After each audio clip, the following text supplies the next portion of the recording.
हे प्राणाधार, हे सर्व सुख प्रदान करने वाले शरणागत रक्षक युगल सरकार, सौंप दिए मन प्राण तुम्हीं को, सौंप दिए ममता अभिमान। हे करुणा वरुणालय, अब सर्वस्व आपके चरणों में समर्पित है। हम कुछ साधना से कर पाए ऐसा हमें दृढ़ विश्वास नहीं है, पर आपकी कृपा से सब कुछ संभव हो सकता है। आप कर तुम अकर तुम अन्यथा कर तुम सर्व समर्थ हैं। हार चुका हूं सब जगह से। इंद्रियां, मन, प्राण, अहंकार, ये सब बड़े बलवान हैं। हे नाथ, इनको हम अपने अधीन कर सके ऐसी सामर्थ्य नहीं। इसलिए जैसे हम मलिन विचार वाले, मलिन आचरण वाले, वैसे के वैसे हम आपको समर्पित हैं। हम जैसे हैं आपके हैं। सौंप दिए मन प्राण तुम्हीं को, सौंप दिए ममता अभिमान। जब जैसे जी चाहे बरतो, अपनी वस्तु सर्वथा मान। प्रभु, हमारी एकमात्र ममता आपके चरणों में हो जाए। है ऐसा नहीं कह सकते, हो जाए। ये ममता भी आपके चरणों में समर्पित है। आप खींच लीजिए। मेरा अहम आपके दासत्व से युक्त हो जाए, आप ऐसा कर दीजिए। मेरा मन, मेरे प्राण आप में समर्पित हो जाए। आप स्वीकार कर लीजिए और जैसा चाहो वैसा करो। कोई शिकवा शिकायत नहीं, कोई आपसे प्रश्न नहीं, कोई शर्त नहीं। देखो, जब तक ऐसा समर्पण नहीं होगा तब तक प्रेम लायक हृदय नहीं होता। प्रेम के लिए हृदय ऐसा अनिवार्य है। सौंप दिए, सौंप क्या दिए, आपके हैं ही। बस भ्रमवश आपकी वस्तु को हम अपना मान रहे थे, इसलिए त्वदीयम वस्तु गोविंदम तुभ्यमेव समर्पये। हे प्रिया प्रीतम, आपकी दी हुई वस्तु आपको समर्पित है। हम नहीं संभाल पा रहे, हम इन्हें गंदा कर रहे हैं। तन को, मन को, इंद्रियों को, प्राणों को, अहम को दूषित कर रहे हैं। हम नहीं संभाल पा रहे आपकी धरोहर, तो आपकी दी हुई वस्तु आपको समर्पित कर रहे हैं। अब जैसा चाहो आप बर्ताव करो। सौंप दिए मन प्राण तुम्हीं को, सौंप दिए ममता अभिमान। जब जैसे जी चाहे बरतो, अपनी वस्तु सर्वथा मान। मत सकुचाओ मन की करते, सोचो नहीं दूसरी बात। मेरा कुछ भी रहा न अब तो, तुमको सब कुछ पूरा ज्ञात। हे सर्वज्ञ प्रभु, ये सब आपको समर्पित है। जैसी स्थिति चाहो दे दो, जैसी परिस्थिति चाहो दे दो, चाहे विपत्ति दे दो, चाहे संपत्ति दे दो, अब कोई प्रश्न नहीं होगा आपसे। हे नाथ, आप सर्वज्ञ हो, आप मेरे हृदय की बात को जानते हो। आप स्वच्छंद रूप से परम स्वतंत्र, जैसा चाहो वैसा बर्ताव करो। हे प्रभु, मान अपमान दुख सुख से अब मेरा रहा न कुछ संबंध। तुम ही एक कैवल्य मोक्ष हो, तुम ही केवल मेरे बंधु।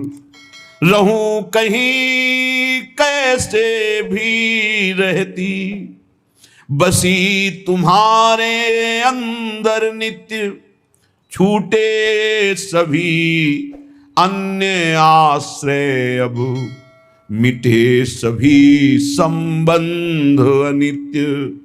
एक तुम्हारे चरण कमल में हुआ विसर्जित सब संसार, रहे एक स्वामी बस तुम ही करो सदा स्वच्छंद विहार। हे स्वामी, एकमात्र आप ही अब मेरे तन मन प्राण अहंकार सर्वस्व के स्वामी हो। जैसा चाहो आप व्यवहार करो, मुझे मान से कोई संबंध नहीं, अपमान से संबंध नहीं, किसी से कोई ममता नहीं, एकमात्र बस आपके चरणों से संबंध है। इसका फल क्या होता है? इसका फल होता है छूटे सभी अन्य आश्रय, अन्य चिंतन, अन्य आश्रय, अन्य भाव छूट गया और बसी तुम्हारे अंदर नित्य। प्रभु के अंतर में हमारा स्थान बन गया और प्रभु हमारे अंतर में खेल करने लगे। जब तक किंचन मात्र भी हमारा अपनापन मन से, इंद्री से, अहम से, तन के संबंधियों से, भोगों से, तब तक लीला का प्रादुर्भाव नहीं होता। और जब सर्वस्व समर्पित, अहम शून्य, कहीं किसी में कोई अपनी अहमता ममता नहीं, तो आगे एक अद्भुत स्थिति का वर्णन करते हैं। अब जब सब समर्पित हो गया तो प्रभु देख रहे हैं, नित्य निरंतर स्मृति अबाध और अखंड हो गई। क्योंकि हमारा भजन तभी टूटता है जब किसी वस्तु, व्यक्ति, स्थान में अपनापन होता है। देख लीजिए, जहां अपनापन होगा वहां बिगड़ने पर द्वेष हो जाएगा। अपनापन को राग कहते हैं। राग और द्वेष दो ही चिंतन के हमारे विषय बनते हैं अंदर में। और जब किसी से अपनापन नहीं तो परायापन नहीं, राग नहीं तो द्वेष नहीं, तो अपने आप निर्द्वंद भजन होता है। जब भजन होता है निर्द्वंद, तो ऐसी आनंद की स्थिति होती कि अपने आप स्वरूप बोध होने लगता है। प्रसन्न आत्मा को स्वरूप बोध होता है, अखंड प्रसन्नता, उसी में अपने स्वरूप का बोध होता है। और ये सब एक क्षण में हो जाता है। इसके लिए कोई तिथि तारीख, जन्म जन्म लग जाए और कृपा हो जाए तो एक क्षण में स्वरूप बोध हो जाए। जहां प्रभु को पूर्ण समर्पण, पूर्ण ममता प्रभु के चरणों में, तो लीला का प्रादुर्भाव हो गया। अंतर में हो रहा खेल अति मधुर विलक्षण, बाहर कैसे दिखे वह निशब्द अलक्षण। ऐसे समर्पित उपासक के हृदय में एक विलक्षण खेल हो रहा है। हृदय में बाहर के चर्म चक्षुओं से उस खेल को नहीं देखा जा सकता और निशब्द वो खेल है, अनिर्वचनीयम प्रेम स्वरूपम। इसलिए उसका शब्द के द्वारा वर्णन नहीं किया जा सकता जो समर्पित हृदय में क्रीड़ा होती प्रियालाल की। कौन बताए किसे यहां के कैसे अनुभव, आ न सके पल एक छोड़कर वह रस नित्य नव। ऐसा नित्य नवीन नवीन रस विलास हृदय में प्रिया प्रीतम का होता है कि उसको बताने की फुर्सत ही नहीं। कौन रस बाढ़े जहां बोली वो ये भार रही। क्योंकि नवम नवम रस के रसास्वादन में एक एक वृत्ति फंस गई। प्रभु के रूप, प्रभु की लीला, प्रभु के गुण, नव नवायमान रूप। कैसे वो वर्णन करे? वर्णन करने के लिए एक स्थायी रूप चाहिए, पर वो नव नवायमान रूप तो कैसे वर्णन करे? और फिर आवे तो कैसे आवे उसको छोड़कर जो नव नव रस का रसास्वादन कर रहा है। कौन बताए, किसको बताए और कैसे बताए? बाहर आते समय रोक देती वह लीला, भीतर ही है रमा रही वो चारु सुशीला। अद्भुत प्रभु की लीला। बाहर व्यवहार में व्यक्ति उतरना चाहती पर वहीं डूब जाती, फिर डूब जाती, फिर लीला में डूब जाती है। अंतर में ऐसा अद्भुत रस बरसता है कि बाहर आने की हिम्मत ही नहीं रह जाती, बहिर्मुख होने की हिम्मत ही नहीं रह जाती। उस लीला का त्याग बड़ा ही कठिन असंभव, इसीलिए बन रहा नहीं बाहर कुछ संभव। चलती लीला ललित अपरमित नित नव नूतन, कुसुम सरोवर ही क्यों अगणित सर निकुंजवन। अद्भुत अद्भुत सरोवर अद्भुत अद्भुत निकुंजों में हमारे प्रियालाल ऐसी अद्भुत लीला कर रहे, और वो सब हृदय में हो रही है। वो संपूर्ण समर्पित उपासक उस लीला रस में छका हुआ, मधुर मनोहर सुधामयी लीला नित होती, जगी उसी में वृत्ति बाह्य जग में वह सोती। बाहर क्रियाएं होते हुए भी वो निष्क्रिय है, व्यवहार में होते हुए भी उस व्यवहार रहित है, कर्म में अकर्म और अकर्म में कर्म, अद्भुत स्थिति। बाह्य जगत से वो सोता हुआ सा दिखाई देता, लेकिन अंतर में लीला चल रही है। मन इंद्री सब अंग बुद्धि उसमें ही तन्मय हुए, इसी से बाह्य बुद्धि के कार्य सभी लय।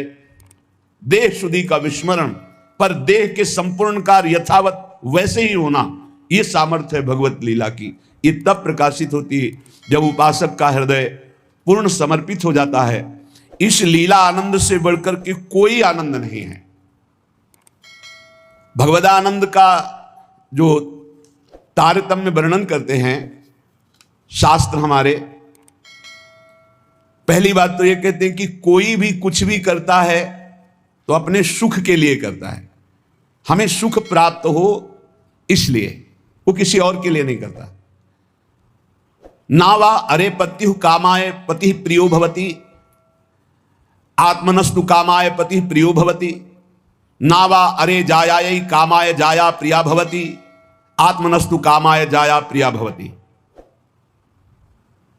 उपनिषद अर्थात वेद ऐसा कहते हैं, यहां परस्पर जो प्रीति है वो अपने सुख के लिए है, कोई किसी के सुख के लिए प्यार नहीं करता। जैसे नावा अरे पत्यु कामाय पति प्रियो भवति, अगर पत्नी पति से प्रीति करती है तो अपने सुख के प्रयोजन से करती है, पति के सुख का लक्ष्य नहीं होता। नावा अरे पत्यु कामाय पति प्रियो भवति, वो पति को प्यार करती है तो अपने सुख के लिए करती है। ऐसे ही आत्मनस्तु कामाय पति प्रियो भवति, यदि पति पत्नी से प्यार करता है तो अपने सुख के लिए करता है। जहां अपने सुख में बाधा हुई वहां कोई प्यार दिखाई नहीं देगा। अपने सुख के लिए ही सब जीव प्यार करते हैं, सब क्रियाएं करते हैं, सब विचर रहे हैं केवल अपने सुख के लिए। नावा अरे जायायै कामाय जाया प्रिया भवति, आत्मनस्तु कामाय जाया प्रिया भवति। इसी तरह से जो पुत्र वित्त जो भी सुख है वो अपने सुख के लिए है। हमें सुख मिलता है इसलिए हमें पुत्र प्रिय है, पुत्री प्रिय है, धन प्रिय है, मकान प्रिय है, हमें सुख मिलता है। जिस दिन हमें सुख मिलना बंद हो गया हमारा प्यार कहीं नहीं रह जाएगा।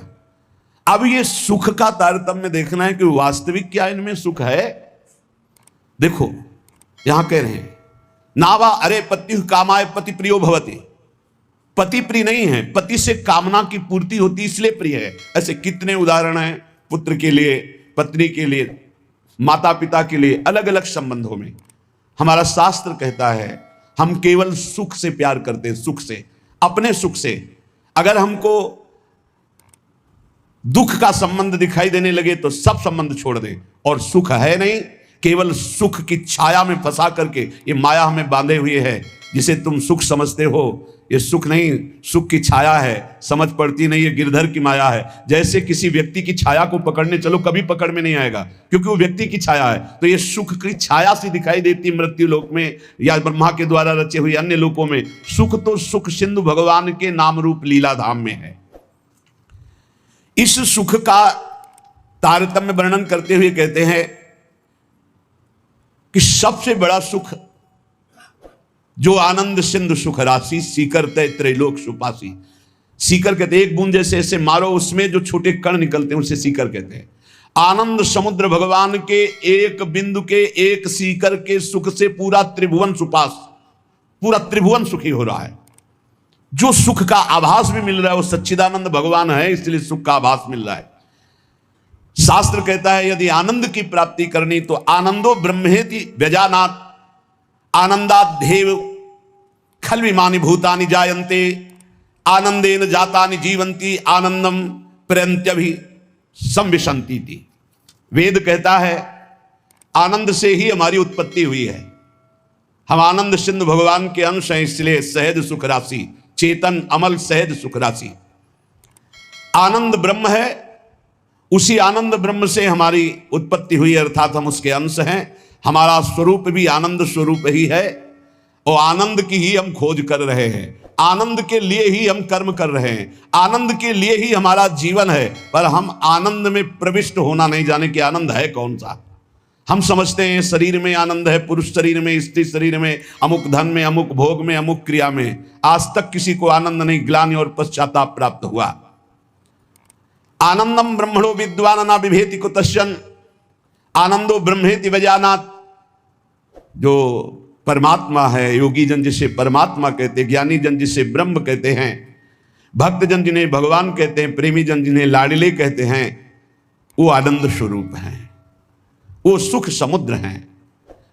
भयग्रस्त प्राणी जब तक इनकी शरण में नहीं आएगा तब तक कुछ भी कर ले वो आनंद को प्राप्त नहीं हो सकता। हमारा सब जगने से लेकर सोने तक और बाल्यावस्था से लेकर के वृद्धावस्था तक और जन्मने से लेकर मरने तक एक ही चेष्टा है कि मुझे आनंद मिल जाए, क्योंकि हम आनंद के अंश है, आनंद की खोज कर रहे हैं। यदि तत् सुकृतम रसो वैशः रसम हृवायम लब्ध्वानंदी भवतु। वो परमात्मा स्वयं रूप तत्व रूप है, पूर्ण रस स्वरूप है, और जो इस रस स्वरूप परमात्मा को जान लेता है वो ब्रह्मानंद में डूब जाता है, वो आनंदमय हो जाता है। हम आनंद की खोज कर रहे हैं भोगों में। वो वेद शास्त्र पुराण ऋषि मुनि क्या कह रहे हैं कि आनंद स्वरूप परमात्मा है, और जो उस परमात्मा रस स्वरूप परमात्मा का अनुभव कर लेता है, जान लेता है, वही आनंद को प्राप्त होता है। देखो, आनंद का तारतम्य बतलाते हुए श्रुति कहती है, इस मृत्यु लोक में युवावस्था हो, जवान शरीर हो, श्रेष्ठ आचरण हो, वैदिक सिद्धांतों को जानने वाला हो, अपनी इंद्रियों के शासन में कुशल हो, सफल कर्मण्यता हो, शरीर में कोई रोग न हो, बड़ा सुंदर हो, बलवान हो, खूब सुदृढ़ शरीर हो, धन संपत्ति हो, मनमानी भोगानंद प्राप्त करने के लिए सुंदर हर वस्तु उसके पास हो, सुंदर स्त्री, वैभव, हर सब कुछ। इसे कहते हैं एक मानुषानंद, मृत्यु लोक का। सुनते जाना, इसे कहते हैं मानुषानंद। और जब कोई उत्तम कर्म करता है, शुभ कर्म करता है, तो उत्तम कर्म करके वो गंधर्व योनि को प्राप्त होता है, उसको मनुष्य गंधर्व कहते हैं। इस मनुष्य गंधर्व को मानुषानंद से 100 गुना बढ़कर आनंद प्राप्त होता है। मानुषानंद समझा? वैदिक सिद्धांत को जानने वाला, युवावस्था, सुंदर शरीर, रोग रहित और अपार धन संपत्ति, सुंदरियां, सब सुख मृत्यु लोक का। कोई सुख ऐसा नहीं कि इसके पास ना हो, उसे कहते हैं मानुषानंद। उस मानुषानंद से उत्तम कर्म करके जो गंधर्व योनि को प्राप्त हुआ उसे मनुष्य गंधर्व कहते हैं। उस मानुष गंधर्व को मानुषानंद से 100 गुना बढ़कर सुख मिलता है, मानुष गंधर्व को।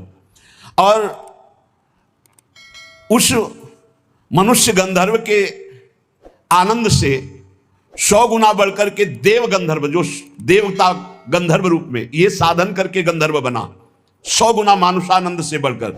और उस मनुष्य गंधर्व से देव गंधर्व को 100 गुना बढ़कर के, ये देव जाति स्वयं प्रकट हुई गंधर्व योनि में, इस आनंद का 100 गुना आनंद बढ़ करके पितृलोक में जो वास करते हैं, पितरों को, उनसे 100 गुना आनंद जो स्मृति शास्त्रोक्त कर्मों का आचरण करके, यज्ञ आदि करके उसके फलस्वरूप देवता बने, उन्हें अजानज देवता कहते हैं। पितरों से 100 गुना आनंद बढ़ करके अजानज देवता को प्राप्त होता है, और अजानज देवता से बढ़कर 100 गुना देवताओं को आनंद प्राप्त होता है, जो देव योनि में सीधे प्रकट हुए हैं। इनका 100 गुना आनंद बढ़ करके वसु को प्राप्त होता है। देवताओं से भी 100 गुना बढ़कर आनंद वसु को, वसु से भी 100 गुना आदित्यों को, नित्य देवता। इनसे आदित्यों से 100 गुना बढ़कर के आनंद इंद्र का।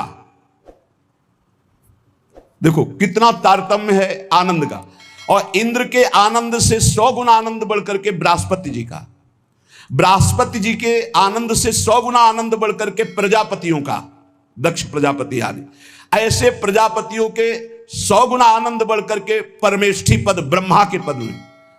और जिनको ब्रह्मलोक तक कहीं आसक्ति नहीं है, ऐसे जो ब्रह्मनिष्ठ श्रोत्रीय महापुरुष हैं, उनके उस अखंडानंद का तो वर्णन ही नहीं किया जा सकता, जिसे मोक्ष सुख कहते हैं। इस प्रकार सर्वोपरि हुआ ब्रह्मानंद, जो ब्रह्म सुख परमेष्ठी पद है, उससे भी कई गुना बढ़ करके ब्रह्मानंद है, सर्वोपरि आया ब्रह्मानंद। अब कह रहे हैं, ध्यान से सुनना, ब्रह्मानंदो भवेद देशो चेत परार्ध गुणी कृतः नैति भक्त सुखाम बोधई परमाणु तुलामपि। परार्ध कहते हैं एक के ऊपर 17 शून्य लगावे, एक लिखे और 17 शून्य लगावे तो जो संख्या बनती है उसे परार्ध कहते हैं। अगर ब्रह्मानंद में 1 और 17 शून्य लिख करके गुणा किया जाए, मानुषानंद से 100 गुना 100 गुना 100 गुना 100 गुना ऐसे बढ़ते आए, तो सबसे बड़ा सुख हुआ परमेष्ठी पद ब्रह्मा का, और ब्रह्मा से अनंत गुना बढ़कर सुख हुआ ब्रह्मानंद, मोक्ष सुख। और उसमें परार्ध गुणी कृता, 1 लिख करके 17 शून्य लगा करके ब्रह्मानंद में गुणा किया जाए तो प्रिया प्रीतम के प्रेम रस के आगे वो कुछ नहीं है। कह रहे हैं परमाणु तुलामपि, परमाणु बहुत छोटी वस्तु थी, प्रिया प्रीतम के प्रेम भक्ति के आगे जो सुख मिलता है, उस सुख के आगे ब्रह्मानंद में 1 लिखकर 17 शून्य लगाकर परार्ध का गुणा किया जाए तो जो संख्या आएगी वो प्रेम रस के आगे कुछ नहीं, परमाणु के समान भी नहीं। इतना अपार सुख प्रिया प्रीतम के प्रेम में है। हम प्रिया प्रीतम के प्रेम के उपासक मानुषानंद में ही फेल हो रहे हैं। गंधर्वानंद, अजानज देवता, देवता वसु आदित्य, फिर देवराज इंद्र, बृहस्पति, प्रजापति, ब्रह्मा का सुख, और फिर ब्रह्मानंद, और फिर ब्रह्मानंद से भी परार्ध गुणीकृता, ये प्रिया प्रीतम का प्रेम वो परमाणु तुल्य भी नहीं है। ऐसे प्रिया प्रीतम के भजन के लिए, प्रेम के लिए हम मानुष सुख में अपना भजन छोड़ देते हैं। हमारी क्या स्थिति है? इसलिए उपासक को चाहिए कि अखिल विकार शून्या नित्यानंदमयी, भोग त्याग समर्पितात्मा, अचिंत्यानंद दिव्य परमानंद स्वरूपा, प्रीति पराकाष्ठा, स्वसुखानुसंधान कल्पना लेस शून्या,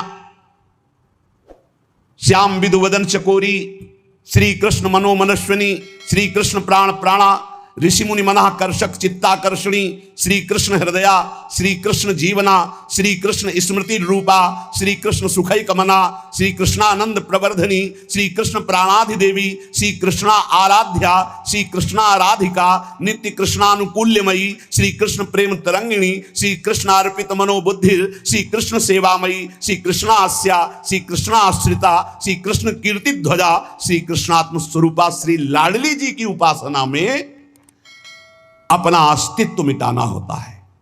जिसे ब्रह्मानंद की भी चाह का त्याग हो जाता है, वो प्रिया प्रेम को प्राप्त होता है। इसलिए उपासक को चाहिए कि पहले अपना लक्ष्य दृढ़ करे। जीवन का चरम और परम लक्ष्य एकमात्र भगवत प्रेम, भगवान की प्राप्ति।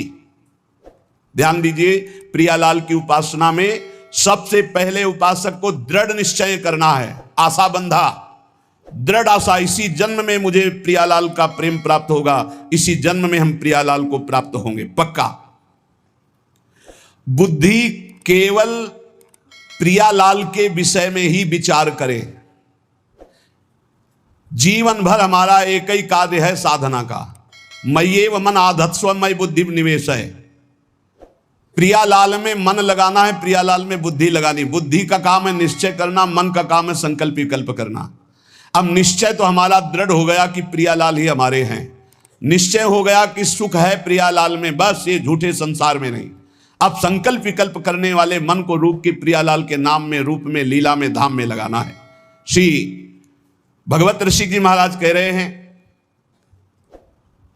हम शिष्य श्यामा श्याम के गुरु, हम श्यामा श्याम। बड़ी ऊंची स्थिति की बात कह रहे हैं। ये तभी होती जब हमारा मन और बुद्धि का निश्चय केवल श्यामा श्याम में है। देखो, ये गुरु शिष्य का संबंध प्रियालाल से संबंध दृढ़ होने के लिए है। वही श्यामा श्याम अपने स्वरूप का प्रकाश करने के लिए, प्रेम का प्रकाश करने के लिए, मार्ग का ज्ञान कराने के लिए गुरु रूप में विराजमान होते हैं, और कोई दूसरा नहीं। गुरु गोविंद न भेद कराए। लेकिन यह बाहरी व्यवहार का क्षेत्र नहीं गुरु शिष्य का, ये शुद्ध परमार्थ का संबंध है। इसमें लौकिकता की गंध भी नहीं है। इसीलिए कह रहे हैं हम शिष्य श्यामा श्याम के, गुरु हम श्यामा श्याम। ओत प्रोत अर्पण कियो निज मन तन धन धाम। निज मन तन धन धाम निरंतर अंतर नाही। निस दिन दुख सुख संग असुचि सुचि घर बन माही। नस्वर नेह निमित्त देह नाते सो उपशम। भगवत हमारे प्राण सदा भगवत के हैं हम। भगवत ऋषि जी कह रहे हम किसी और के न शिष्य हैं और न किसी के गुरु हैं। हम देहाभिमानी गुरु चेला नहीं हैं। चेला काहू के नहीं, गुरु काहू के ना है। सखी लड़ेती लाल की रहत महल के माहे। रहे महल के माए टहल सब करे निरंतर। दंपति अत्य कुलाए पलक कहूं पर है जो अंतर। भगवत भगवत कहां करे नहीं, हम बिनु केला ताते हम परिहरे देह मानी गुरु चेला। ये देह मानी संबंध नहीं है। आध्यात्मिक संबंध का आधार है गुरु भाव। ये देह भाव वाला संबंध नहीं कि जैसे भाई बहन और रिश्ते नाते ऐसे गुरु भी बना लिए। ये सिर्फ अध्यात्म का संबंध है। प्रायः देह भाव में ही स्थित होकर के देह भाव को ही गुरु मान लिया जाता है। नहीं, ये देह भाव का नाश करने के लिए संबंध है गुरु शिष्य का। देह भाव को पुष्ट करने के लिए नहीं, नष्ट करने के लिए है। अपने देह की उपेक्षा करके गुरु को सच्चिदानंद के स्वरूप में स्वीकार करना परमार्थ का स्वरूप है। गुरु ब्रह्मा गुरु विष्णु गुरुदेव महेश्वरा, गुरु साक्षात परब्रह्म तस्मै श्री गुरुवे नमः। तो गुरु का देह मंदिर है, उसके अंदर बैठा हुआ जो परमात्म तत्व वही गुरुदेव है। वही परमात्म तत्व कौन है? श्यामा श्याम। लौकिक मान्यता में मारे घूम रहे हैं। भगवत ऋषि जी कहते हैं हम चेला का हुके नहीं और गुरु का हुके ना ही। देहाभिमानी ना हम गुरु हैं और ना देहाभिमानी हम चेला स्वीकार करते हैं। हम सखी लड़ेती लाल के रहत महल के माही। रह महल के माही टहल सब करें निरंतर। रात दिन अपनी प्यारी जो की सेवा में रहते हैं। अगर पलक भर की ओट हो जाए तो कहां है भगवत रसिक, कहां है भगवत रसिक। भगवत भगवत अकुलाकर पुकारने लगते हैं। भगवत भगवत कहां करें नहीं, हम बिनु केला। हमारे बिना वो केल ही नहीं करते। ताते हम परिहरे देह मानी गुरु चेला। आज जो है संसार में यही फैल रहा है। जैसे और संबंध ऐसे गुरु संबंध बना लिए। गुरु संबंध केवल अध्यात्म के लिए, भगवत प्राप्ति के लिए, ऐसा नहीं। अंधे का हाथ पकड़कर चलने वाला अंधा दोनों कुएं में गिरते, दोनों मार्ग भटक जाते हैं। हमारा गुरु संबंध केवल अध्यात्म के लिए, अध्यात्म भगवत प्राप्ति श्यामा श्याम के लिए। और वहीं देह भाव का विस्मरण करने का सौभाग्य मिलता है गुरु चरणों में। जब उनकी आज्ञा में हम रहते हैं तो हमारा अहम नष्ट हो जाता है। पर किनकी आज्ञा में? जो देह मानी नहीं, जो स्वरूप बोध प्राप्त है, जो शब्द ब्रह्म पार ब्रह्म के अनुभूत महापुरुष हैं, जो प्रियालाल के अनुरागी जन हैं, वो प्रियालाल और उनमें किंचन मात्र भेद नहीं है। इसीलिए हम शिष्य श्यामा श्याम के और गुरु हम श्यामा श्याम। कितनी ऊंची स्थिति। भगवत ऋषि जी कह रहे हैं हम शिष्य हैं श्यामा कुंज बिहारी के और हम गुरु भी हैं श्यामा श्याम के। ये श्यामा श्याम के गुरु हैं। इसको अगर हम व्यवहार धरा में देखते हैं तो जब चिद चिद लक्षणम सर्वम राधा कृष्णमयम जगत, तो अगर कोई सामने शिष्य भाव से बैठा है तो प्रभु ही तो है और कोई दूसरा थोड़ी है। यहां प्रभु है तो सामने भी प्रभु है। व्यवहार देश और नवनिवृत्त निकुंज देश में सखी जो आज्ञा करती है वही प्रिया प्रीतम। कैसी आज्ञा? सखियन के उर ऐसी आई, उनके हृदय में आई कि चलो ब्याह विनोद रचे सुख। तो ब्याह के लिए तैयार हो गई हो। चलो हिंडोला पड़ा हुआ है, सरकार पधारो, झूलो झूल ले। जैसा सखी आदेश करती वैसे प्रिया प्रीतम की जैसी रुचि वैसे सखी की इच्छा। सखी स्वरूप से जैसी आज्ञा करते श्यामा कुंज बिहारी वैसे ही करते जैसा निर्देश देती सहचरी। इसीलिए कह रहे हैं गुरु हम श्यामा श्याम के। हम शिष्य हैं श्यामा श्याम के, हम गुरु भी हैं श्यामा श्याम के। बड़ी ऊंची स्थिति। प्रोत प्रोत अर्पण कियो निज मन तन धन धाम। ऐसी स्थिति कैसे आई? अपना तन मन धन सब कुछ अर्पण कर दिया श्यामा श्याम के। तब समझ में आया कि गुरुदेव श्यामा श्याम गुरुदेव, दूसरा नहीं है। गुरुदेव ही श्यामा श्याम है, श्यामा श्याम ही गुरुदेव हैं। और श्यामा श्याम की जब इस प्रकार समर्पण वृत्ति आई तो भावे मोहि जोई सोई सोई करें प्यारे। ये है हम गुरु श्यामा श्याम के। पहली पंक्ति में हम शिष्य श्यामा श्याम के, जोई जोई प्यारो करे सोई मोहि भावे, और दूसरी पंक्ति भावे मोहि जोई सोई सोई करें प्यारे। भावे मोहि जोई सोई सोई करें प्यारे, ये है गुरु हम श्यामा श्याम के। जैसा हमें भाता वैसे हमारे प्यारे युगल सरकार करते हैं। अपने तन मन धन धाम सबका विस्मरण करके एकमात्र श्यामा कुंज विहारी में तन्मय हो जाना, यही गुरु शिष्य के संबंध का स्वरूप है। कोई भेद नहीं रहा, अभेद हो गए। यहां श्यामा श्याम, सामने श्यामा श्याम, आंख मूंदो तो श्यामा श्याम, आंख खोलो तो श्यामा श्याम। ऐसा प्रेम स्वरूप जब जागृत होता है तो कह रहे निस्दिन दुख सुख संग असुचि सुचि घर बन माही। अब शरीर दुख में है या सुख में, शरीर अपवित्र है या पवित्र है, शरीर घर में है या वन में, कोई फर्क नहीं पड़ता। अपवित्र है या पवित्र, कोई फर्क नहीं पड़ता। ये सब प्रारंभिक बातें हैं, पवित्रता अपवित्रता।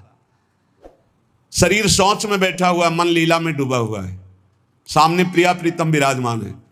अब वहां पवित्रता पवित्रता का क्या, कैसे जालोगे इन बातों को। कह रहे निस्दिन दुख सुख संग असुचि सुचि घर बन माही। अब नश्वर नेह निमित्त देह नाते सो उपसम। ये नश्वर आसक्ति का कारण जो शरीर धर्म है, शरीर संबंध है, शरीर भोग है, इनका जो पूर्ण रूप से त्याग कर देता है वही इस स्थिति को प्राप्त होता है। अब हमारे श्यामा कुंज बिहारी प्राण धन सर्वस्व है, सर्वस्व है। वही हमारे शिष्य हैं, वही हमारे गुरु हैं, वही हमारे जीवन है, वही हमारे प्राण हैं। यहां कह रहे कि केवल बुद्धि रात दिन श्यामा श्याम का है विचार करे। पहला जीवन का चरम लक्ष्य भगवत प्रेम, भगवत प्राप्ति। दूसरा हमारी बुद्धि केवल विचार करे तो श्यामा श्याम के ही विषय में, किसी व्यक्ति वस्तु स्थान का अगर हमारा चिंतन हो रहा, संबंध हो रहा, तो श्यामा श्याम के संबंध से हो। जैसे गोस्वामी तुलसीदास जी कहते नाते नेह राम के मनियत सुहृद सुसेव्य जहां लो। अगर ऐसा नहीं तो फिर हर वस्तु व्यक्ति स्थान में एक आसक्ति है, वो बांध लेगी, आप श्यामा श्याम तक नहीं पहुंच पाएंगे। इसलिए बुद्धि का जरूरी है प्रिया प्रीतम में स्थित होना। अगर बुद्धि ये निश्चय कर ले कि परम सुख स्वरूप श्यामा श्याम ही हमारे हैं, हम श्यामा श्याम के हैं, सुख है तो श्यामा श्याम के नाम में, रूप में, लीला में, धाम में। अभी आपने सुना आनंद का तारतम्य। तीसरा, जो गुरुदेव ने नाम दिया इससे बढ़कर महत्व किसी नाम में नहीं होना चाहिए। किसी की निंदा नहीं, सब नाम हमारे प्रभु के हैं, पर हमारे लिए सर्वश्रेष्ठ नाम हो गया जो गुरु ने दिया है, जो मंत्र दिया, जो नाम दिया। एक आंतिक में आए और बोले हम कुछ 2-4-6 महीने से हम आपके शिष्य हैं, मंत्र ले लिया है।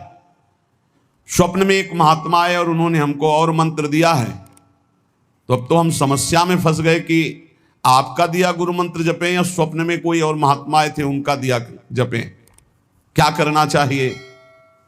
हमने कहा तस्मात् शास्त्रम प्रमाणम। जब सप्तऋषि जी आए, स्वप्न में नहीं, सीधे साक्षात आए पार्वती जी के पास और कहा ये किसके लिए तपस्या कर रहे हो। महादेव जी के लिए। महादेव जी में क्या है, चलो हम तुम्हें भगवान नारायण को पति रूप में, भगवान विष्णु वैकुंठाधिपति अपार वैभव, उनको। तो जो माता जी ने बात कही पार्वती मैया ने, वही बात पकड़नी है। उन्होंने कहा तजऊ न नारद कर उपदेशु, आप कहें सतबार महेशु। सप्तऋषियों, अपने गुरुदेव नारद जी के उपदेश का मैं कभी त्याग नहीं कर सकती, चाहे स्वयं इष्ट देव भगवान शंकर आकर सैकड़ों बार कहें तो भी। तजऊ न नारद कर उपदेशु, आप कहें सत बार महेशु। कोटि जन्म लगी रगर हमारी, बरों संभुनता रहूं कुंवारी। करोड़ जन्म लूंगी, हर बार अपने गुरुदेव के दिए हुए मंत्र का अनुष्ठान करूंगी और देवाधिदेव महादेव को पति रूप में वरण करूंगी, अन्यथा कुंवारी रहूंगी। बहुत सी कन्याएं और बहुत से वर हैं, आपको ब्याह कराने का शौक है तो आप जाइए, लेकिन मैं पर्वत से प्रकट हुई हूं, हिमालय से, मैं अडिग हूं अपने गुरुदेव के वचन में। तो यहां कह रहे उपासक को चाहिए कि अपने गुरुदेव के दिए हुए नाम मंत्र में ही निष्ठा रखे, स्वप्न में क्या, जागृत में आके ब्रह्मा भी उपदेश कर दें तो अपने गुरु के वचनों को नहीं टाल सकते, तभी उपासक आगे बढ़ता नहीं, माया रौंद देगी, चल के देख ले कोई। नित्य निरंतर गुरु प्रदत्त नाम और रूप, जो रूप गुरुदेव ने बताया, हमारे गुरुदेव क्या नाम रूप बता रहे, बोले राधा वल्लभ लाल को हृदय ध्यान मुख नाम। ये गुरुदेव हरिवंश चंद्र जो बोल रहे हैं, सब सोहित निष्काम मति श्री वृंदावन विश्राम, श्री राधा वल्लभ लाल को हृदय ध्यान मुख नाम। बस रात दिन राधा वल्लभ श्री हरिवंश, राधा राधा। गुरुदेव कह रहे हैं राधा नामैव कार्यम हेनुदिन मिलितम साधना घीष्ट कोटिस। राधा राधा यदि ऐसा कहने को मिल जाए तो सब बात बन जाए। गुरुदेव ही कह रहे हैं, हरिवंश चंद्र जी कह रहे हैं, अनुल्लिख्यानंतानपि तदपि राधान मधुपतिर महाप्रेमा विष्टम तो परम देयम विमृशति तवैकम श्री राधे गृणते ही नामामृत रसम महिम्नः का सीमाम स्पृशति उदास्यैक मनसाम। अब राधा नाम के लिए कल हम दिखा भगवान शंकराचार्य जी के पद पर विराजमान होकर कि भगवान शंकर भी नहीं चाहते हैं कि राधा तत्व को हमें बोलना पड़े, क्योंकि जब पार्वती जी प्रश्न करती हैं तो गंभीर हो जाते हैं। पार्वती जी ने हटकर पूछा आप गंभीर क्यों हो जाते, तो कहते बहुत गुप्त रस है, इसके लिए विशिष्ट अधिकार चाहिए हे देवी, इसलिए जब जब आप प्रश्न करती मैं मौन धारण कर लेता हूं। तो उन्होंने कहा जब भगवान शंकर मौन धारण करते हैं तो हमारी सामर्थ्य कहाँ कि हम राधा तत्व पे बोल सके। वो ऐसा बड़ा आनंद मिला, बोले हमारी सामर्थ्य कहाँ की राधा तत्व पे बोल, राधा किशोरी कृपा करें और फिर वो हमसे बुलवावे तो बात हो सकती है, हमारी सामर्थ्य तो नहीं कि मैं बोल पाऊं। ये बड़ा ही गूढ़ रस है। जब तक रसिक महापुरुषों के द्वारा दी गई सांगो पांगो उपासना नहीं की जाती तब तक प्रियालाल के प्रेम सुना भी। ब्रह्मानंद में एक लगाकर 1700 परार्ध गुणा किया जाए तो जो श्यामा श्याम से सुख मिलता है वो लव मात्र होगा। ब्रह्मानंद लव मात्र होगा, गुणा करने पर जो संख्या आएगी अपार सुख मिलता है प्रिया प्रीतम में। ऐसी प्रिया प्रीतम की प्राप्ति के लिए जो रसिक गुरुदेव ने नाम दिया है, मंत्र दिया है, रूप दिया है, उसी में हमें स्थित रहना है। देखो मन को एक सच्चिदानंद में लगाना है। माया क्या करती, भटकाव बनाए रहती है, ये विक्षेप पड़ता रहता है। अब मन इसमें नहीं लग रहा है, उसमें चलो उसमें चलो, ये इसकी चाल है। हमको सांगो पांग उपासना पकड़ लेनी अपने गुरु प्रदत्त, अपने आचार्य प्रदत्त। चौथा, समस्त इंद्रियां भोग विलास के लिए लालायित रहती हैं सबकी। अब इनको भोग देना भी है, बिना भोग के बिना विषय के जीवित नहीं रह सकते। शरीर चलाना है, सेवा धर्म पूर्ति करनी है, पानी पीना भी विषय है, अन्न पाना भी विषय है, देखना भी विषय है, सुनना भी विषय है, सब विषय के अंतर्गत आता है। तो यहां अपनी इंद्रियों से जो विषय ग्रहण करना है वो भागवती करना है। जैसे हमें पानी पीना है तो प्रभु को अर्पित करके राधा वल्लभ लाल की जय, और फिर भावना करो हृदय में प्रभु विराजमान है, जलपान करो। भोजन भोग अर्पित किया, भगवत स्वरूप प्रसाद, हम प्रसाद पा रहे हैं। वस्त्र प्रसादी, सुनना भगवत विषय, देखना भगवत भाव, बोलना भगवत संबंध से। हर इंद्रियों के विषय को हमें भगवत संबंध से युक्त कर लेना है। यदि भगवत प्राप्ति करनी है, भगवत प्रेम प्राप्त करना है, तो पहला चरम लक्ष्य मुझे इसी जन्म में भगवत प्राप्ति करनी है, भगवत प्रेम प्राप्त करना है। दूसरा बुद्धि का पूर्ण समर्पण अपने आराध्य देव श्यामा श्याम में। तीसरा गुरु प्रदत्त नाम रूप लीला गुण सेवा उपासना सांगोपांग गुरु प्रदत्त। चौथा, समस्त इंद्रियां भगवत संबंध से युक्त।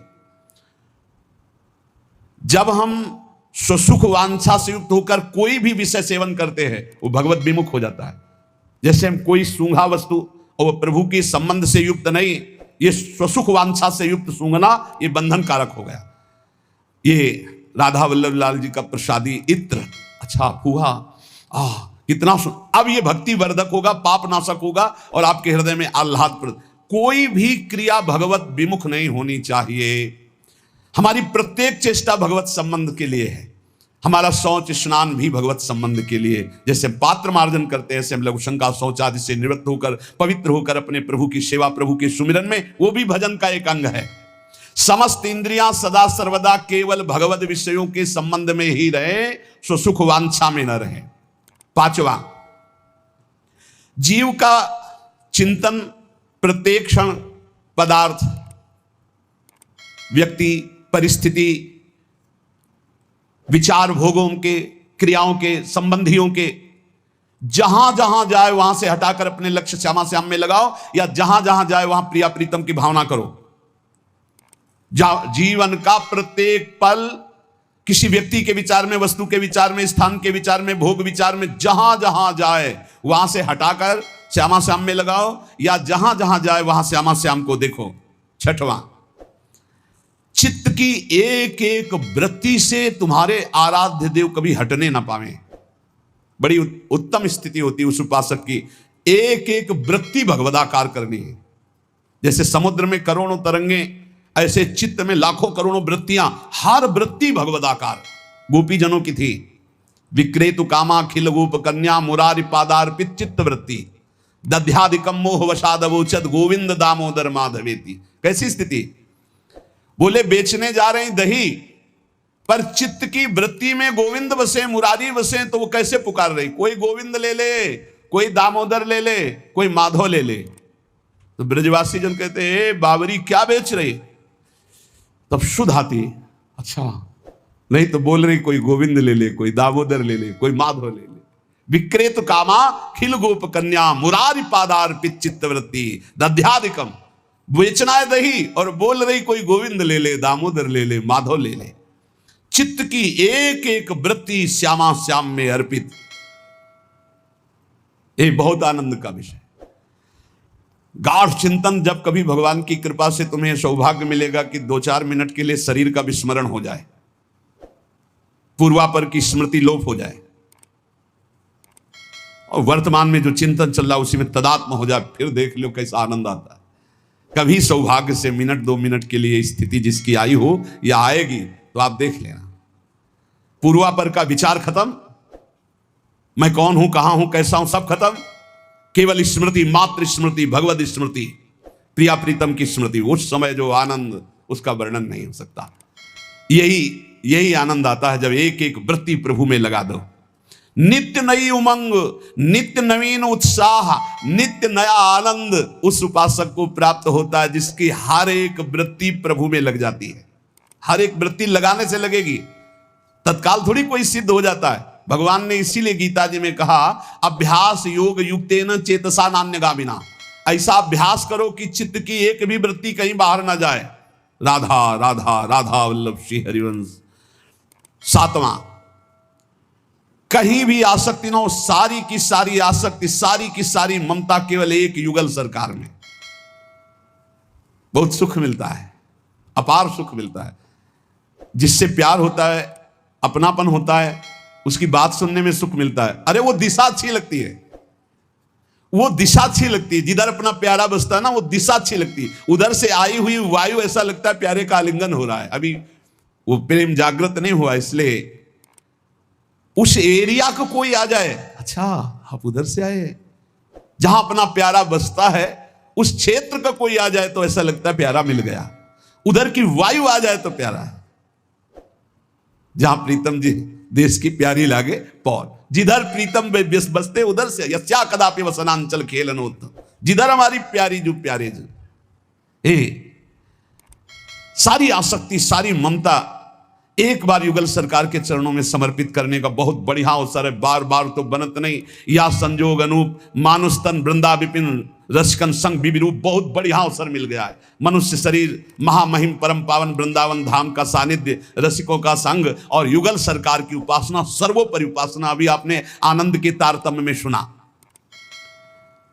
सारी की सारी आसक्ति, सारी की सारी ममता केवल युगल सर। जब ममता हो जाती है तो श्यामा श्याम, ऐसे कोई बोले ना राधा राधा, तो एकदम हृदय में क्या दे दूं इससे, क्या कर दूं, बार बार एक ऋण सा हृदय में जागृत। इसने राधा नाम सुना दिया, इसने प्यारे जू का नाम सुना दिया, क्या इसको दे दूं, ऐसा हृदय लगता है।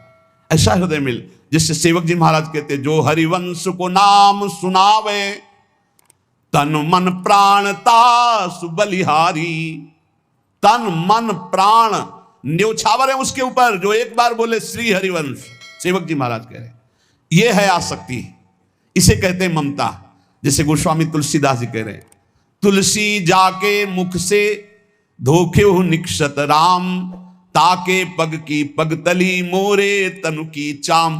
धोखे से भी निकल जाए राम, बोले वो इतना पावन हो गया कि उसके चरणों के तलवे और मेरे पूरा शरीर। गोस्वामी तुलसीदास जी कह रहे हैं। ये जब रास्ते में नौजवान राधा राधा, एक भाई तो ऐसे कहते हैं श्री राधा श्री राधा, एकदम हृदय उफान आता, क्या दे दूं, क्या करूं इनको, कैसे। नाम में अपार सुख तब अनुभव आएगा जब आसक्ति हो जाएगी। अभी आसक्ति अन्यत्र है, नाम में आसक्ति तो है नहीं। तो एक उपासक कि मुझे नाम जपने में श्रद्धा नहीं हो रही, बिल्कुल ना हो, आप चिंता मत करो। भाव शब्द समझिए, कुभाव अनख आलसहु, नाम जपत मंगल दिशि दसहु। भाव से जपो, कुभाव से जपो, मन लगे या ना लगे तुम्हें फल मिलेगा, पक्का मिलेगा, मंगल दसों दिशाओं में होगा। विश्वास करके जपो तो, और एक दिन जब स्वाद लग जाएगा तब आप भी ऐसे ही बोलोगे जैसे बड़े बड़े संत महापुरुष बोलते हैं, नाम जीवन, नाम सर्वस्व, नाम ही हमारा प्राण धन। सारी आसक्ति, यही हमारी साधना है कि हमारी कहीं आसक्ति ना हो जाए, हमारी कहीं ममता बंटवारा में ना आ जाए, कोई हमारी ममता को बांट न ले। केवल प्रियाजू में ममता, केवल जुगल चरणारविंद में ममता। मन में भगवत स्मरण, तन से समाज सेवा, भगवत सेवा, परिवार सेवा, प्रियालाल की भावना से लालसा भगवत प्राप्ति की, भगवत प्रेम की। जीवन धन्य चल रहा है, किसी से प्रमाण की जरूरत नहीं। ध्यान दीजिए, आपका जीवन धन्य है। कैसे? बोले सारी आसक्ति, सारी ममता प्रिया प्रीतम में, मन भगवत स्मरण में, तन समाज सेवा, परिवार सेवा, भगवत सेवा, श्यामा श्याम की भावना में युक्त होकर, और चाहत भगवत प्राप्ति की। बस इस बार तो भगवत प्राप्ति करना है, इस बार तो मुझे भगवत साक्षात्कार करना है। 8वां, जीवन में राग द्वेष न रह जाए। बड़ा खतरनाक है ये राग द्वेष। अगर किसी से राग है तो बड़ा सूक्ष्म होता है राग का धागा, और वो जब हमारे ऊपर संकट आएगी, विपत्ति आएगी, या तो वो धागा दिखाई देता कि अभी वो है ना। द्रौपदी जी को पहले श्री कृष्ण याद नहीं आए, 5 महारथी पति है अतिरथी, वो याद आए, फिर भीष्मादि याद आए, फिर अपनी भुजाओं का बल, फिर दांतों का बल, और जब निर्बल तब महाबल। सुनेरी मैंने निर्बल के बल राम, महाबल प्रभु श्री कृष्ण का तब जागृत हुआ। ये राग बहुत खतरनाक है, किसी से राग ना करें। यही राग जब प्रियालाल के चरणों में अर्पित हो जाता है तो अनुराग कहलाता है। जब शरीर भोग, शरीर संबंधी, यही बहुत फंसाव वाला जन्म मरण चक्र का मूल यही राग है। और जब इसमें बाधा पड़ती तो द्वेष हो जाता है। द्वेष बहुत खतरनाक है। भजन कर रहे हैं, कई वर्ष पहले किसी ने कुछ कहा, याद आ गया और जलने लगा हृदय। उसकी पूरी सामने झांकी है, भजन कर रहे प्रभु का, और झांकी है उस द्वेष जिससे हुआ है, और हृदय जलने लगा। या कभी वो सामने पड़ गया तो देखकर जल। द्वेष ना होने पावे, अजात शत्रु ते सदा। भक्त अजात शत्रु होता है, एक भी पूरा सृष्टि में शत्रु ना होने पावे। तो बोले क्या भक्त से क्रोध लीला नहीं होती? क्या भक्त क्रोध नहीं करता जैसे द्वेषी पुरुष करते हैं? बोले होता है, लेकिन भक्त का द्वेष ऐसा होता है जैसे जल में रकील खींचो, कितने सेकेंड, बस जितने में खींच रहे उतने में, इसके बाद नहीं। ऐसा नहीं कि उसके चिंतन में आएगा कि वो बहुत दुष्ट है, ऐसा कभी नहीं आएगा। अगर कभी ऐसा दिखाई दे रहा है तो वैसे जल में जैसे ऐसे, बस ऐसे किया, खत्म। और संसारी पुरुष का द्वेष कैसा होता है?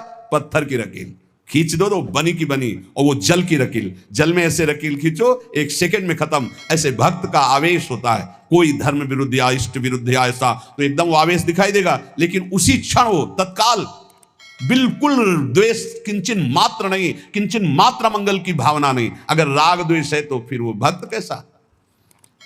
जीवन में राग द्वेष न रहने पावे, किसी से राग नहीं, किसी से द्वेष नहीं, और किसी भी भोग के प्रति ऐसी प्रचंड ममता कामना ना हो कि प्रियालाल का विस्मरण हो जाए।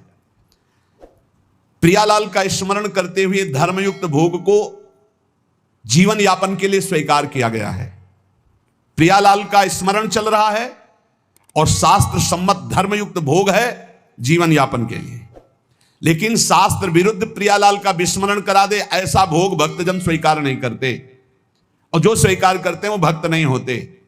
राग द्वेष भक्त के जीवन में नहीं होता और ऐसी भोग कामना नहीं होती जो भगवत विस्मरण करा दे या शास्त्र विरुद्ध हो।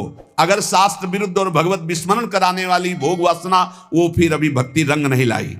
तीसरा, भजन करते हुए इसी 8वें पंक्ति में 3 बातें। पहला राग द्वेष, दूसरा भोग ममता कामना का जो विषय है वो इष्ट चिंतन और धर्मशास्त्र संबद्ध। तीसरा, मद अभिमान नहीं आना चाहिए। भक्ति में भी अभिमान जागृत हो जाता है। सामने वाला ऐसा है, जहां परदोष दर्शन होने लगे वहां जान लेना अभिमान आ गया है। बिना गुणाभिमान हुए दूसरे में दोष दर्शन नहीं हो सकता। अभिमान की पहचान दूसरों में दोष दर्शन, अपने में गुण का भाव, गुण का आरोप, अपने में गुण का अभिमान, दूसरे में दोष दर्शन, ये पतन का लक्षण है, सिर्फ पतन का लक्षण। ऐसा हो जाए तो प्रभु के सामने चिल्ला के रो, बचा लो प्रभु बचाओ, अभिमान आ गया। भगवान को अभिमान बिल्कुल पसंद नहीं है। दैन्यता से भगवान प्यार करते हैं और अभिमान से भगवान रोष करते हैं। सुनहु राम कर सहज स्वभाव, जन अभिमान न राखें काऊ। अभिमान आ गया तो कोई होगी बहुत बड़ी विचित्र भयावनी लीला, इसलिए बचो। जहां अभिमान आवे तो रो प्रभु से, प्रभु दूर कर दो। भयावनी लीला करते हैं फिर वो जब अभिमान आ जाता है। देखो कैसी देवर्षि नारद जी के साथ की, कैसे गरुड़ जी परेशान हो गए। भक्त के हृदय में कभी अभिमान नहीं आना चाहिए। अभिमान की पहचान दूसरों में दोष दर्शन, अपने में गुण का आरोप। इसी 8वें सूत्र में चौथा, चाहे जो कुछ नष्ट हो जाए कभी शोक विषाद नहीं करना, रोना नहीं। भक्त है, परिवार का कोई पधार गया है तो वो कीर्तन कर रहा है, वो रोएगा नहीं। ये रोना केवल मोह ममता का क्षेत्र है और नहीं रोना चाहिए। जब अब गीता जी का पीछे व्याख्या चल रही थी तो जो रोज सुनते हैं उनको याद होगा, रोने वाले के आंसू और नाक लार सब उस जीवात्मा को पीना पड़ता है जो पधार गया है। कभी नहीं रोना चाहिए। उस समय नाम कीर्तन करना चाहिए, भगवत यश गुणगान करना चाहिए, उस जीवात्मा के मंगल के लिए भगवान का नाम जप करके देना चाहिए, रोना नहीं। कुछ भी नष्ट हो जाए, कोई भी मर जाए, शोक विषाद नहीं करना, रोना नहीं। ये भक्ति के मार्ग का विषय है। मंजीरा उठाओ, सब मिलके कीर्तन करो और भगवान का यश गान करते हुए उनकी अंतिम यात्रा। भक्तों की तो मृत्यु भी महोत्सव होती है। संसारी लोगों के लिए छाती पीटते हैं लोग, उनकी मरे हुए व्यक्ति की छाती में नहीं, ऐसे पीटते हैं, वैसे पीटते हैं।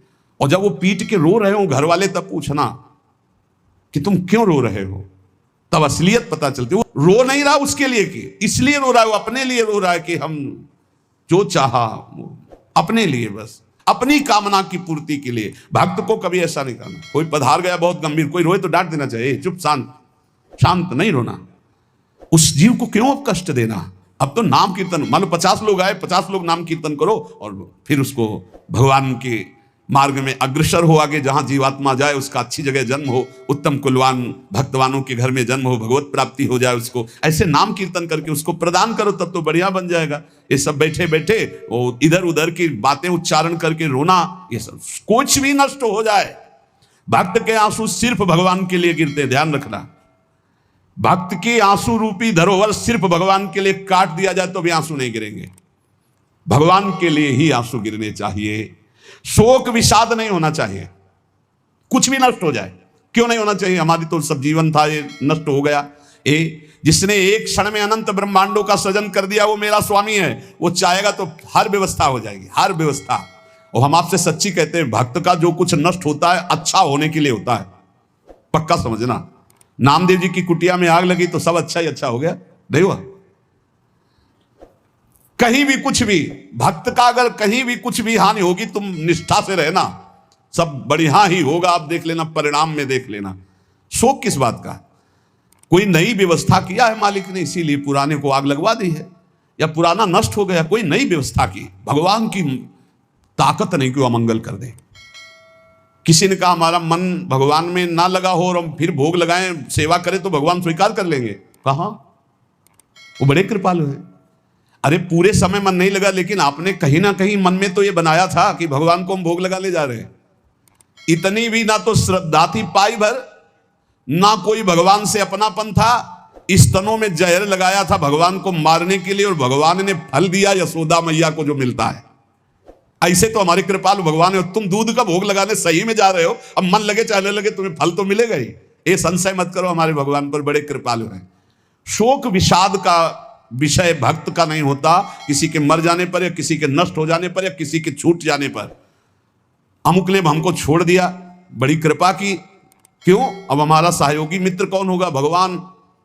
पक्का समझो, अगर हम किसी से अपनापन करते हैं तो सिर्फ भगवान के भाव से करते हैं। मेरे प्रभु आप इस हृदय मंदिर में बैठे इसलिए मैं आप, बस और कोई संबंध नहीं, केवल एकमात्र प्रभु ही, वही हैं। उसी रूप कितने हैं लेकिन स्वरूप एक ही है, सब में वही हमारे युगल सरकार विराजमान है। और इसमें पांचवी बात, 8वें सूत्र में पांचवी बात, कभी भय और संदेह न करना, कभी भय न करना। किसी की किसी भी तरह से प्रतिकूलता देने पर डरो मत, तुम्हारे रक्षक भगवान हैं। बोले हमारी तो प्रिया जो है नील कमल हाथ में लिए हुए हैं, अब ना तो तलवार है ना गदा है, कैसे रक्षा करेंगे? तो जो ये सब बड़े बड़े दिव्यास्त्र हैं, जो जानने वाले हैं, तो 19 चरण चिन्ह प्रिया और लाल 19 चरण चिन्ह है। ये चरण चिन्ह अपने भक्त जनों की रक्षा के लिए, इन्हीं में सुदर्शन चक्र, इन्हीं में कौमोदकी गदा, इन्हीं में सब कुछ विराजमान है। भक्त की रक्षा के लिए प्यारी जो की चरण चिन्ह बलवान है। वृंदावन दास चाचा जी ने बड़ी महिमा चरण चिन्हों की वर्णन की, कभी अवसर आएगा तो सुनाएंगे। हमें भय नहीं करना और हमें संदेह नहीं करना, पता नहीं भगवान ऐसा करे कि ना करे, पता नहीं प्रिया जो आगे ऐसा संभाले कि ना संभाले। भजन तो करते हैं, पता नहीं भगवत प्राप्ति होगी कि नहीं। अरे इधर भोग भी नहीं भोग रहे हो, इधर भजन भी कर रहे हो, प्रियालाल मिले कि ना मिले, पता नहीं ये भजन सही है कि नहीं सही, इस मंत्र से काम होगा कि नहीं होगा, ये जो नाम कह रहे राधा नाम, इस नाम से होगा कि नहीं होगा। संदेह न करे, संशय न करे। देखो राधा नाम तो वृंदावन में व्याप्त है और हमारे रस ग्रंथों में व्याप्त है। अगर गुरु के वचनों में विश्वास हो तो बिना नाम के भी कल्याण हो जाता है, ऐसे साधारण बोल देने पर। एक सीधा साधा गांव का भगत कभी कथा नहीं सुनता था, गाय चराता था गांव की। तो एक दिन और गोपाल जो गाय चराने वाले थे, उन्होंने कहा यार कभी तो कथा सुन लो, रात दिन पशुओं के पीछे घूमते हो, पशु बुद्धि, कभी तो कथा सुन लो। तो एक दिन सोचा दोपहर के भोजन गांव में पाएंगे जाके अपने घर में, और कथा हो रही वहीं से निकल लेंगे, जो सुन लेंगे तो सुन लेंगे। खड़े खड़े वहां चर्चा चल रही थी, जिसने मनुष्य जन्म लेकर के गुरु मंत्र नहीं लिया और नाम जब भगवान का नहीं किया, उसका जीवन मुर्दा, व्यर्थ जीवन। चला गया सुन के, और बार बार वही दिमाग में कि पंडित जी कह रहे थे गुरु मंत्र नहीं लिया और नाम जप नहीं किया तो मुर्दा जीवन, जिन हरि भगत हृदय नहीं आनी, जीवित सौ समानते प्राणी। दूसरे दिन फिर गया, कहा पंडित जी आपने कल कथा में कहा था गुरु मंत्र ले लेना चाहिए, नहीं तो जीवन मुर्दा हो जाता है, बेकार जीवन रहता है। तो देव गुरु मंत्र आप, और तो हम किसी को जानते नहीं। तो देखा फटा पुराना कपड़ा, डंडा लिए एक चरवाहा, उनका ऐसे थोड़ी कि तुरंत गुरु मंत्र दे दिया जाता है। आखिरी दिन कथा के मिलना फिर दे देंगे, टाल दिया। अब वो आखिरी दिन कथा के तो दिन चढ़ावा चढ़ रहा था, तो पंडित जी ने कहा जब चलें तब ले लेना गुरु मंत्र, टाल दिया। अब वो जब आखिरी दिन के बाद हो, तो उस समय घोड़े पे बैठ सब सामान लाद के पंडित जी चलते थे, वो तो सब सामान लाद के चलने लगे हो, तो पीछे पंडित जी आप जो कह रहे थे कि गुरु मंत्र देंगे, आप गुरु मंत्र दे दीजिए। पंडित जी रबड़ी पवाई गई थी, घोड़े से उतरे, घोड़ा एक भगत के यहाँ खड़ा किया और लोटा लिया और भागे, क्योंकि सोच लगी थी। अब वो भगत किसान आदमी, गांव का गंवार आदमी पीछे लगे, पंडित जी अरे गुरु मंत्र दे दो, कितने दिन से टहला रहे हो आप। अरे उनका यार मतलब सोच का पैसा, तू गुरु मंत्र की बात कर। और वो पीछे लगा कि अब हम नहीं जाने वाले, आपने सब सामान लाद ली थी, भगवान की कृपा कहो कि आपको सोच लगी आई, नहीं तो आप हमको तो गुरु मंत्र ही नहीं देते, हम आपको नाम पर विश्वास की बात। पंडित जी तो दत्त गपोचन, जय गुरुदेव की जय गुरु, वो दबकाए है दत्त गपोचन, एकदम मूर्ख आदमी, तो सोच, तो वो प्रणाम कर लिया, जय गुरुदेव, धत गपोचन धत गपोचन। जपना न राधा न कृष्ण न राम न हरि। घर आया, बोले आज से गाय चराना बंद। बोले क्यों? बोले गुरु मंत्र मिल गया, अब हम भजन करेंगे, हमारा जीवन मुर्दा नहीं रहेगा, अब जीवन सार्थक रहेगा। और मेहनत करने वाला आदमी, गाय चराने वाला आदमी, अब शुरू हो गया बैठ के धत गपोचन धत गपोचन। अब इसमें ना कोई भगवान नाम है, ना कोई मंत्र है, ना प्रणव है, ना नमो नमः, कुछ नहीं। गांव के लोग, घर के लोग बोले कि यार 50 गाय चराता था, पता नहीं कौन सा हम लोगों का पाप उदय हुआ कि कह दिया कि कथा सुन लेना। अब वो गाय चराना भी छोड़ दिया, गपोचन शुरू हो गया।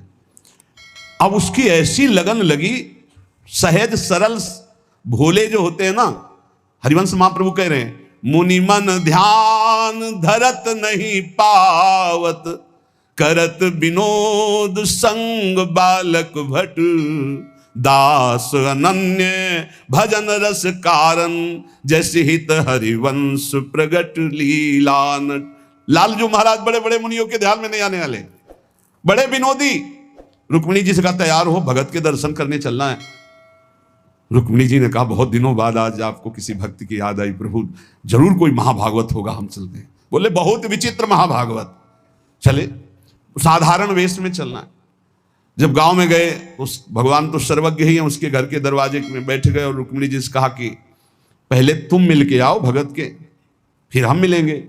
रुक्मिणी जी ने कहा हाँ ये उत्तम बात है, पहले हम उनको दर्शन दे के और दर्शन करके आती है। तो आंख मूंदे ऐसे, न खाना न पीना, धद गपोचन।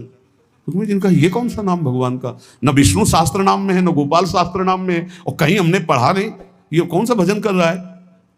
कहे किसका भजन कर रहे हो, चुप रहा। फिर किसका भजन कर, 2-3 बार तो गुस्सा के आंख खोला, देखा कोई स्त्री, तो बोले तुम्हारे खसम का भजन कर रहे हैं, और किसका कर रहे हैं। वो रुक्मिणी जी आ गई, बोले बहुत जानकार भगत है। प्रभु द्वारिकाधीश से कहा बहुत जानकार भगत है। बोले क्यों, बोले हमने कहा कि किसका भजन कर रहे हो, देखो हम इतना छुप के गई थी लेकिन वो पहचान गए, वो कह रहे तुम्हारे खसम का भजन कर रहे थे। अब भगवान ने कहा हाँ तभी तो हम आए भगत जोड़कर। बोले प्रभु आप दर्शन बाद में करना, जाके पहले हमारा प्रश्न बता दो, प्रश्न का उत्तर दे दो कि आपके विष्णु शास्त्र नाम, गोपाल शास्त्र नाम, बहुत से नाम हैं, ये नाम तो हमने कभी नहीं सुना। भगवान ने कहा ये नाम हमको तो बहुत प्यारा है। बोले आपको कब, मतलब ये कब कैसे नाम रखा गया। बोले बहुत प्यारा है, हमारा ब्रज का रखा हुआ नाम है, ब्रज में मैया ने रखा था। कैसे रखा था। बोले एक दिन मैं माखन चोरी कर रहा था, सखा के कांधे पर खड़ा हुआ, ऊपर माट में हाथ डालकर मक्खन पूरा ऐसे खाता जाता, सखा को पवाता जाता। इतने में मैया और गोपी जन आ गई। ए कन्हैया ये क्या कर रहा है। अब हमने देखा कि फंस गए। हमने कहा कि मैया हमें बहुत भूख लगी थी और देखा कि इसमें चींटी चढ़ी हुई है, तो हम चींटी निकाल रहे थे। तो बोले चींटी कैसे निकाल रहे थे, यहाँ पूरा हाथ सना हुआ है तुम्हारा चींटी। बोले अरे भैया तू बावरी, जब चींटी को ऐसे निकालने करते वो अंदर चली जाती है, तो खबो खबो के निकाला इसलिए ऐसा इतना हाथ हो। बोले यहाँ मुंह में भी जब तुम्हारे मक्खन लगा, एक मक्खी बार बार उड़ रही थी तो हम ऐसे मारा तो पूरा मुंह में मक्खन लगा। मैया ने कहा धत गपोचन। बोले ये उस समय का नाम रखा हुआ है, मेरा बाल गोविंद में जब मैया ने रखा था मक्खन चोरी के समय उस। अब आप विचार करके देखो, भगवान का साक्षात्कार गुरु वचनों पर विश्वास होने पर साधारण शब्द बोला तो भगवान तो सर्वलोक महेश्वर सर्वज्ञ, उनके सब अक्षर, जैसे हर अक्षर में आ विराजमान है, का खा गा घा आ, ऐसे ही सब अक्षरों में ब्रह्म विराजमान है। फिर राधा नाम तो स्वयं हरि जपते हैं, और राधा नाम तो परम प्रेममय है और बड़ा गुही है। विश्वास करके जब वो धदगपोचन जपा तो रुक्मिणी द्वारिकाधीश भगवान दर्शन देने आ गए, और तुम विश्वास करके राधा राधा जपोगे तुम्हें नहीं प्राप्त हो जाएगा। अरे यही राधा स्वयं भगवान हरि जपते हैं। इसलिए संदेह शब्द नहीं होना चाहिए उपासना में। जो गुरु ने उपासना दी उसमें संदेह नहीं होना चाहिए।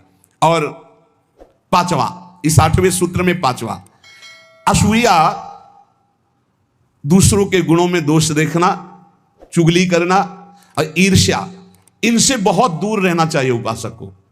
ईर्ष्या बहुत बुरी है। कंचन तजना सहज है, सहज तिया का नेह, मान बड़ाई ईर्ष्या दुर्लभ तजनाए।